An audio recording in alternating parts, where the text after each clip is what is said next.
পরিবেশ দূষণ রোধ এবং মশাবাহিত ডেঙ্গি ম্যালেরিয়ার প্রকোপ কমাতে অভিনব উদ্যোগ নিলেন গোপীবল্লভপুরের এক প্রৌঢ় দম্পতি।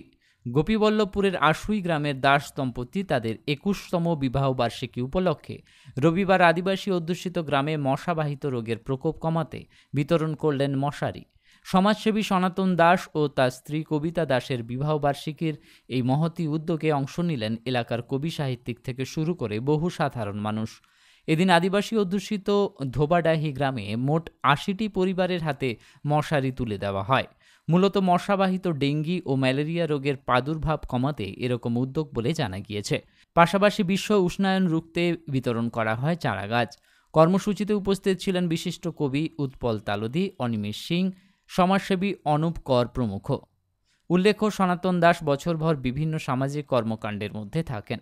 তাদের সক্রিয় ভূমিকার ফলে প্রতি বছর ১২ই ডিসেম্বর ত্রিবেণী যুব জনকল্যাণ অর্গানাইজেশন নামে একটি স্বেচ্ছাসেবী সংগঠনের পক্ষ থেকে গোপীবল্লভপুরে গণবিবাহের আয়োজন হয়। স্বাভাবিকভাবেই এদিন নিজের বিবাহিত জীবন স্মরণীয় করে রাখতে সাধারণ মানুষের পাশে এসে দাঁড়ান সনাতন দাস ও তার স্ত্রী কবিতা দাস। সনাতন দাস কবিতা দাসের আজকে ২১তম বিবাহ বার্ষিকী। তো সনাতন দাস ত্রিবেণী যুব জনকল্যাণ অর্গানাইজেশন এই সংগঠন সমাজমূলক কাজের সাথে জড়িত আছে। সমাজমূলক ওনারা জড়িয়ে আছেন। তো এই বর্ণরেখী অঞ্চল সুবর্ণরেখী অববাহিকা মানে সোনা দাস তার পারিবারিক প্রত্যেক অনুষ্ঠান ব্যক্তি অনুষ্ঠানগুলো উনি সমাজের কোনো না কোনো কাজের মধ্য দিয়ে উদযাপন করেন। আজকেও তার ব্যত্যয় হয়নি। আজকে মশারি দেওয়া, চারাগাছ বিতরণ, মিষ্টিমুখ করানো, এগুলো ২১তম বিবাহবার্ষিকী হিসেবে খুবই গুরুত্বপূর্ণ সময়ে। কারণ পরিবেশের জন্য চারাগাছ এবং মশার প্রাদুর্ভাবের জন্য আদিবাসী অধ্যুষিত গ্রামে দেওয়া, এবং আমরা ত্রিবেণী যুব জনকল্যাণ অর্গানাইজেশনের আমরা সদস্য আছি এবং ওনার সাথে এইসব কর্মকাণ্ডের সাথে জড়িয়ে থাকি এবং এটা নিয়ে গর্ববোধই প্রত্যেকের। আমার নাম অনিমেষ সিং।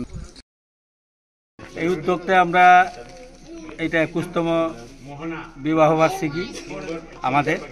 তো কিছু না হলেও প্রত্যেক বছর এই বিবাহ বার্ষিকী অনুষ্ঠানে কিছু একটা মানে আমরা সামাজিক কাজ করি। তো বিভিন্ন সময় ব্লাড ডোনেশন ক্যাম্প মানে বিভিন্ন ইয়েতে নিই। আজকে যেমন ২০২১-এ নিয়েছি আমরা মশারি এবং গাছ। কারণটা হচ্ছে এটা হলো ঝাড়গ্রাম জেলার খুবই আদিবাসী অধ্যুষিত এলাকা, তাই আমরা এই পদক্ষেপ নিয়েছি যাতে ডেঙ্গু থেকে মানুষ মানে একটু রেহাই পায়। কারণ খুব এলাকায় খুবই ডেঙ্গুর একটু মানে ইয়েটা বাড়ে। তো তার জন্য আর প্রচণ্ড রোদ ইয়ের জন্য আমরা গাছ লাগাচ্ছি, যাতে এই বিশ্ব পরিবেশ দিবস কয়েকদিন আগে গেল, তাই আমরা আজকে সেই পরিবেশ দিবস উপলক্ষে গাছও কিছু লাগিয়ে এবং গাছ বিতরণ করি। এটা কোন জায়গায় করলেন? এটা ধোবাডাহি আদিবাসী অধ্যুষিত এলাকা। কতজনকে মশারি দেওয়া হলো? মশারি প্রায় আমরা ৮০ জনকে মশারি দেওয়ার একটা সিদ্ধান্ত নিয়ে কিছু দিয়েছি এবং আর কিছু দেব। জাতীয় আন্তর্জাতিক খ্যাতি সম্পন্ন শ্রেষ্ঠতম জ্যোতির্বিদ, হস্তরেখা, ঠিকুচি, কোষ্ঠী, বাস্তুবিচার, সংখ্যাতত্ত্ব, গ্রহরত্ন বিশেষজ্ঞ doctor Durgapada Mishra, MA PhD, doctor of astrology, MA IAS, America, জ্যোতিষ ভারতী, জ্যোতিষসাগর, জ্যোতিষশাস্ত্রী, জ্যোতিষমোহন, বিদ্যাতীর্থ, সামুদ্রিক রত্ন। যোগাযোগের স্থান ও সময় প্রতি রবিবার কেশর স্কুল রোডে যোগেন্দ্রনাথ কমার্শিয়াল কলেজের দ্বিতলে সকাল ৮টা থেকে সন্ধ্যে ৬টা, প্রতি সোমবার বেলা ১০টা থেকে সন্ধ্যে ৬টা বেলদা দেশবন্ধু রুরাল মার্কেটের ২৬ নম্বর ঘরে, প্রতি মঙ্গলবার সকাল ১০টা থেকে বিকেল ৫টা মেদিনীপুর রাজাবাজারের প্রধান ডাকঘরের বিপরীতে ঘোষ বেকারি ও নীল আলয় ফ্ল্যাটের সামনের গলিতে প্রথম বাড়ি, প্রতি বুধবার বেলা ১১টা থেকে বিকেল ৪টে কাঁথি আঠিলা গড়ি ক্যানেল পাড় রক্ততিলক ক্লাবের পূর্ব দিকে পুতুল ঘরে, প্রতি ইংরেজি মাসের প্রথম ও তৃতীয় বৃহস্পতিবার ও শুক্রবার বেলা ২টো থেকে রাত্রি ৯টা পর্যন্ত ১২/১ বি ঠাকুরদাস পালিত লেন, বউবাজার, কলকাতা ১২।